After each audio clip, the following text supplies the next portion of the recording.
చిట్టి ఉడత పట్టుదల గెలుపు. పట్టుదల గల చిట్టి ఉడత గెలుపు వెనుకున్న శ్రమ కథ. ఒక పెద్ద అడవిలో చాలా జంతువులు ఉండేవి.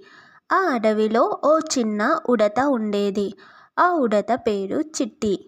అది చిన్నగా, మిగతా జంతువుల కంటే బలహీనంగా కనిపించేది. కానీ చిట్టికి ఒక గొప్ప లక్షణం ఉండేది. ఆ లక్షణమే పట్టుదల. ఒకరోజు చిట్టి చెట్ల మధ్యలో తేనె పూసిన ఓ పెద్ద పుష్పాన్ని చూసింది. ఆ పుష్పం ఒక ఎత్తైన చెట్టు చివర ఉన్న ఒక సన్నని కొమ్మపై ఉండేది. అక్కడి తేనెను చూసి ఇది ఎంతో రుచిగా ఉంటుంది, దీన్ని తినాలి అనుకుంది. మొదటి ప్రయత్నం. చిట్టి మొదటగా ఓ కొమ్మపైన ఎక్కింది. కానీ అది సడలిపోయి చిట్టి జారిపడింది. పక్కనే ఉన్న కుందేలు నవ్వుతూ అన్నది, చిట్టి, నీలాంటి చిన్న ఉడత ఇలా ఎత్తున ఎక్కాలనుకుంటే నవ్వులే. చిట్టి మాత్రం మౌనంగా చిరునవ్వుతో మళ్ళీ ప్రయత్నించింది. రెండవ ప్రయత్నం. ఈసారి చిట్టి ఇంకొక దారిలో ఎక్కింది. కొద్దిగా పైకి వెళ్ళగానే ఓ కాకి ఆగి చూసింది.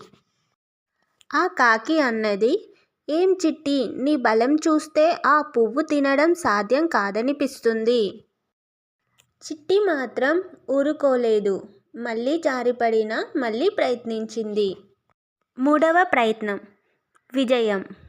చిట్టి ఈసారి పక్కదారి కాదని తెలుసుకొని నేరుగా, నిశ్చయంగా ఎక్కడం ప్రారంభించింది. తన చిన్న తాళం పంజలో గట్టిగా పట్టుకొని ఒక్కొక్క అడుగు జాగ్రత్తగా వేసింది.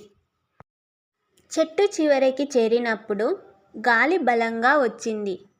కానీ ఉడత ధైర్యం మరియు పట్టుదల వల్ల చివరికి ఆ తేనె పుష్పం దగ్గరికి చేరింది.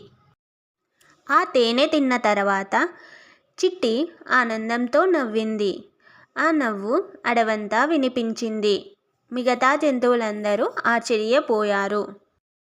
కాకి అవమానంతో, నేను తప్పుగా అనుకున్నాను చిట్టి, నువ్వు నిజంగా శ్రద్ధగా చేశావు. కుందేలు, బలంతో కాదు, పట్టుదలతో సాధించావు. సలాం చిట్టి. నీతి. శరీర బలం కంటే మనసు స్థైర్యం గొప్పది.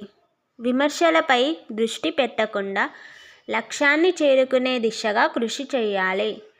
పట్టుదల, ఆత్మవిశ్వాసం, నిరంతర శ్రమ ఉంటే ఏదైనా సాధ్యం.